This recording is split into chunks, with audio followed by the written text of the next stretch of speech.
Mundakayam Paingana Saint Thomas Orthodox പള്ളിയിലെ 118ാമത് പ്രതിഷ്ഠാ പെരുന്നാളിന് തുടക്കമായി.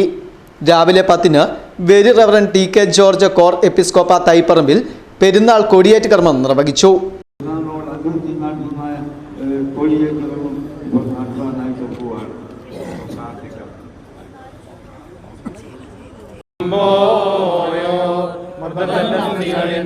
ഫെബ്രുവരി 1 മുതൽ 15 വരെയാണ് പെരുന്നാൾ നടക്കുക.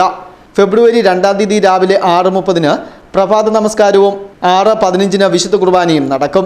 വൈകിട്ട് 6-ന് സന്ധ്യാ നമസ്കാരം. ഫെബ്രുവരി 3-ാം തീയതി വൈകിട്ട് 5:30-ന് സന്ധ്യാ നമസ്കാരവും 6:15-ന് പുത്തഞ്ചന്ത കുരിശടിയിൽ നിന്നും ഭക്തി നിർഭരമായ പ്രദക്ഷിണവും നടക്കും. വൈകിട്ട് 8:45-ന് പ്രദക്ഷിണം ചിറ്റടിയിലെത്തും. തുടർന്ന് രാത്രി 9:45-ന് പ്രദക്ഷിണം തിരികെ പള്ളിയിലെത്തി സമാപിക്കും. ഫെബ്രുവരി 4-ാം തീയതി രാവിലെ 7:30-ന് പ്രഭാത നമസ്കാരവും 8:30-ന് അഞ്ചിന്മേൽ കുർബാനയും നടക്കും. തുടർന്ന് കുരിശടിയിലേക്ക് പ്രദക്ഷിണവും നടക്കും. വൈകിട്ട് 5:30-ന് സന്ധ്യാ നമസ്കാരവും ഡിവോഷണൽ മ്യൂസിക് നൈറ്റും സംഘടിപ്പിച്ചിട്ടുണ്ട്. ഫെബ്രുവരി 15-ന് രാവിലെ 6:45-ന് പ്രഭാത നമസ്കാരവും 7:45-ന് വിശുദ്ധ കുർബാനയും നടക്കും. രാവിലെ 9:30-ന് ആത്മീയ സംഘടനകളുടെ സംയുക്ത വാർഷികവും പ്രതിഷ്ഠാ പെരുന്നാളിൻ്റെ ഭാഗമായി സംഘടിപ്പിച്ചിട്ടുണ്ട്. Festoon news, Mundakayam.